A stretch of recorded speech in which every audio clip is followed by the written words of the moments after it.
Alam mo habang tumatagal na-realize ko na hindi pala pare-parehas ang laban ng bawat tao. May iba tahimik lang pero ang bigat na pala ng dinadala. Iba masaya sa harap ng tao pero pag uwi nila sila din ang lumalaban mag-isa. Kaya siguro kailangan natin matutong rumispeto sa kanya-kanya nating laban sa buhay. At the end of the day, pare-pares lang tayong may pinagdadaanan. Pare-pares lang tayong bumabangon at lumalaban. In this episode ay samahan nyo ako sa ating biyaheng joyride, panibagong kwento at panibagong araw na naman. Kaya ano? Tara, samahan niyo ako sa adventure ko.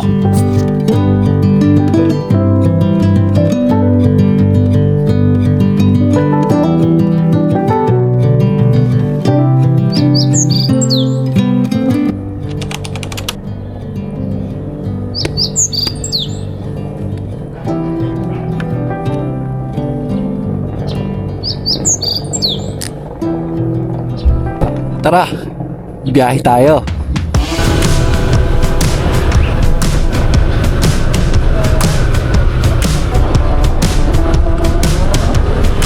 At exactly 9:12 AM napasukan tayo ng booking. Ang problema, pagdating ko sa pickup location, kinancel. Parang nasakay ko na kayo dati, ma'am. Parang nasakay ko na kayo dati. Saan po? Dito rin. Saan ka punta? Moa. After ng cancel natin na booking, nakakuha na naman tayo. Bali kung nanood kayo sa last episode natin, nakita nyo na si ma'am.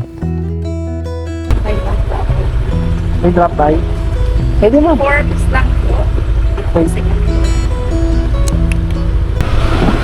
Kailan ko ba kayo nasakay? Last week ata ba?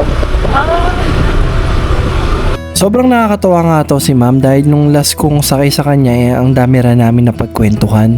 Sa totoo lang, pag pinasok mo yung ganitong trabaho, masaya siya at some point dahil iba't ibang tao yung makikilala at makakasalamuha mo.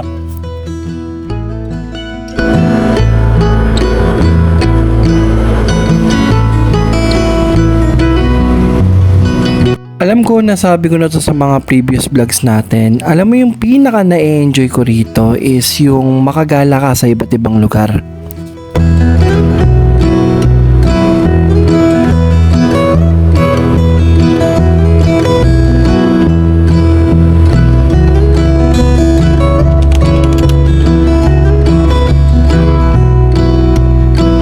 After ng mahabang biyahe, nakarating na tayo dito sa may drop-off location dito sa may Mall of Asia at kumita tayo dyan ng 446 pesos. Time check, 10:56 AM na mga tol. Let's see kung makakuha tayo ng booking dito. After nga nyan, nag-unot-unot muna tayo habang nag-aantay ng booking.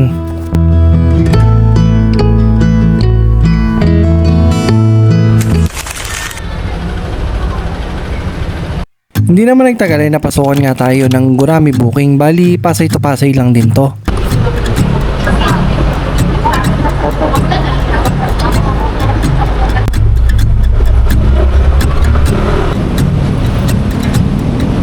Dito kayo ma'am, no?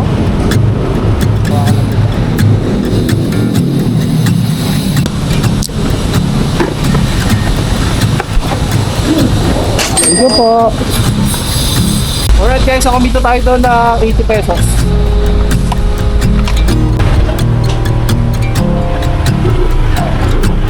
After nga napasukan nga ulit tayo ng booking. Ang problema, hindi sumasagot yung nag-book.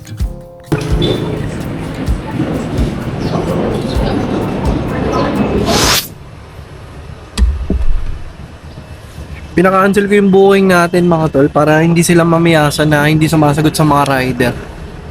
Kasi nandun ako sa location, ayaw talaga niya sumagot eh. Tapos maya nag-message. Sabi ko, kinancel ko na. Para hindi sila masanay mga tol na tawag dito, pinag-aantay nila masyado yung rider. Minsan kasi may mga nagbo-book talaga na wala talagang pakialam sa mga oras ng rider. Kaya sa mga nagbo-book dyan kay Joyride, kung nakapag-book nga kayo, marunong din sana po kayong sumagot. Dahil para sa akin, bilang isang rider, napaka-importante ng oras. But anyway, nakakuha naman tayo ng booking, bali from Pasay going sa Parañaque.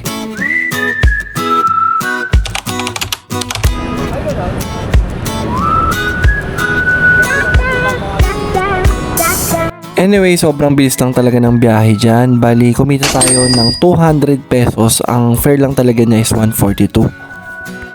Okay guys, so binigyan tayo doon ng 200 pesos.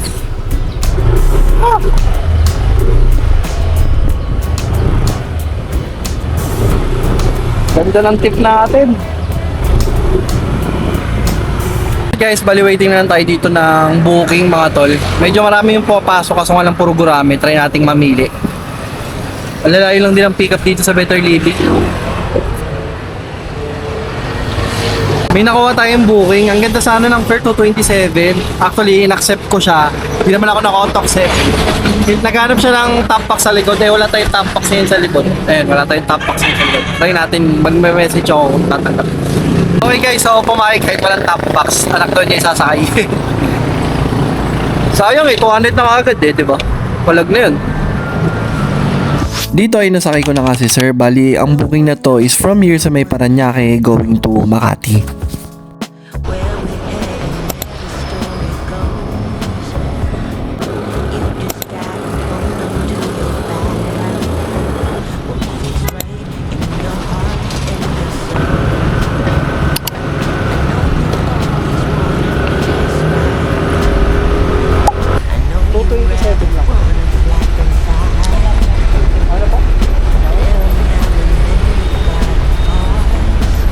So binigyan tayo doon ng 250 mga tol. After nga na nakakuha nga tayo ulit ng booking. Bali, Makati to Makati lang naman din.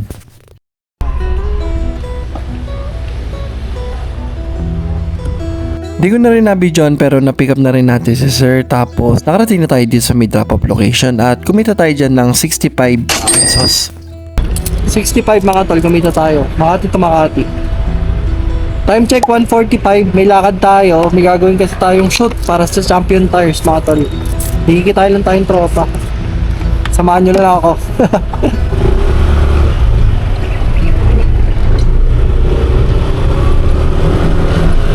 Sarap nga yung siomay nyo. Share ko lang din pala, may nakainan akong masarap na siomay dito sa may Taguig. Comment nyo ka sa baba kung saan dito. Nakalimutan ko na rin talaga yung address pero sobrang sulit yung siomay nila.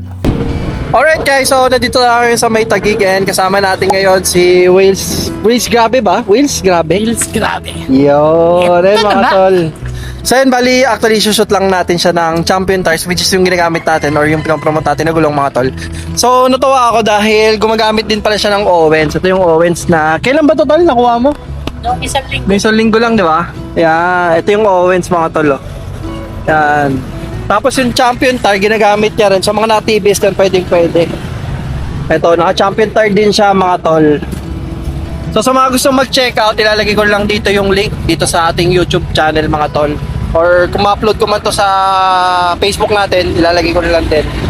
Yan o, TBS yung gamit niya mga tol.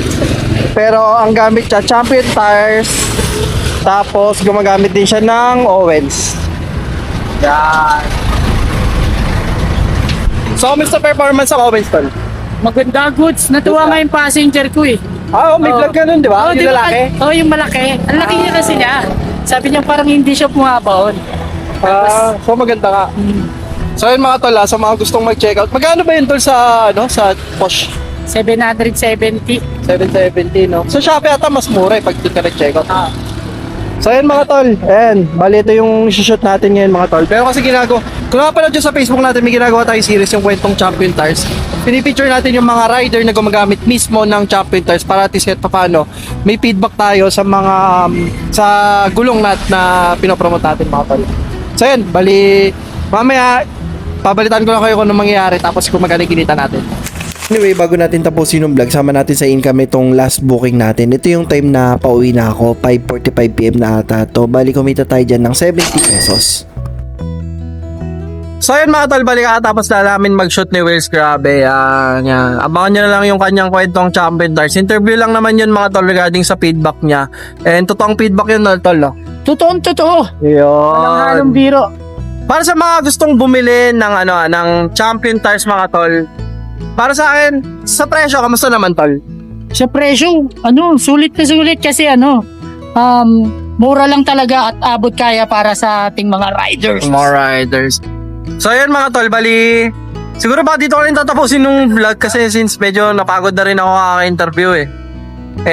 Yun, baka gabi na rin kami. So, siguro yun na lang, hanggang doon na lang muna mga tol. Next na upload na lang natin, nabaan na lang natin yung pinaka biyahe natin since marami nga tayong ginagawa ngayon. So yun lang, maraming salamat kung nakapag ka man dito. Don't forget to comment, like, and subscribe kung gusto mo mga ganitong content. And this is Ship Vlogs. See you next vlog, everyone.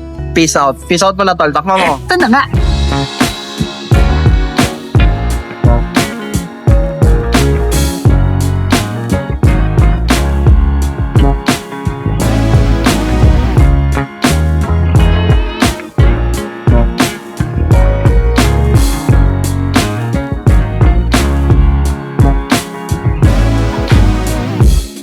We stayed up till the morning, talking till the first light of dawn.